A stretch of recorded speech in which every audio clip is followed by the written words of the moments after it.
So I talked about the lack of power within each of these blades. So the power is actually at the bottom. So if I roll this back slightly and I actually eject one of these guys, this is a power supply, a very long power supply.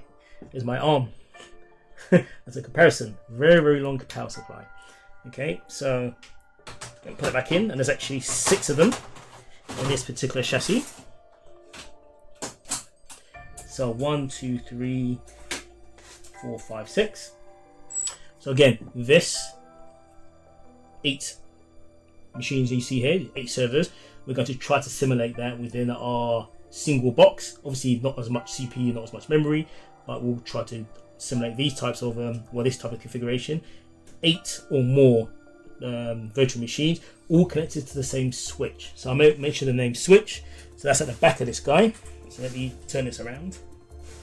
And again, I'm not expecting you guys to actually go out and start buying one of these to practice on. Not at all. I was just curious to do some performance testing on this stuff. So here's the back. It's quite a beast. What you see, these 5 here and these 5 here are actual fans, so they help to cool the actual blades. Again, remember I said that the blades do not have power integrated within them. They don't have fans. Yeah, they're all external here. See these red bits? So these are hot swappable, which basically means that if these fail in production, we can just pull them out and the chassis just continue to run. Here you can see the fans. It's almost like a jet engine type. Yeah, looks like. So that's where that works.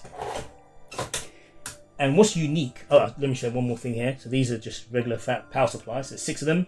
Yeah, so they hook up. And again, there's redundancy. So if one of these power supplies here fails, you know, you can configure it to still continue, even with 1 or 2 failing.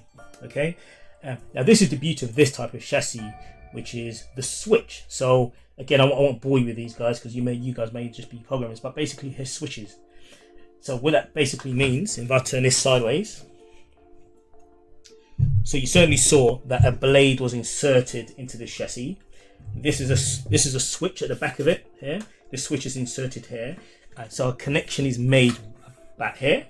And what basically means then is that if you want to send traffic or network traffic from one blade to another blade, so again we've got 8 blades in here. If you want to send information from one blade to another, the blade, obviously the information will come out of the port to the back, will hit one of these switches, it will then be switched internally and then sent to the other blade.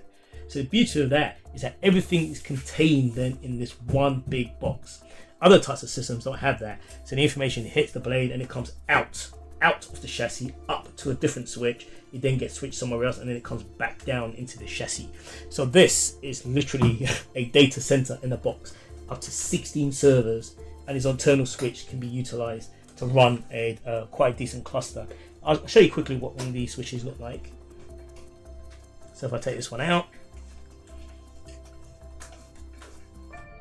and there you go.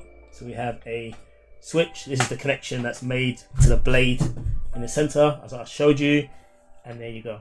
Yeah. So that's just a switch. Yeah. So that's what real physical tin can look like. Again, this is a blade type configuration. This is a HP blade type configuration. Obviously Cisco have their own and Dell have their own. I'm really used to HP and Cisco equipment. Yeah, but I just wanted to show you guys, just in case you guys have never ever been inside a data center, or you guys are, you know, kind of really don't have an image of what you're trying to actually do with Vagrant and the VirtualBox and carving up your machine. In effect, you're simulating this. You're simulating this big box. There are 8 blades in the front, and we're actually going to create.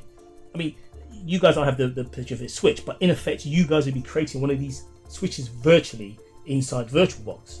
Okay, so this is what we're going to try to create. See you later.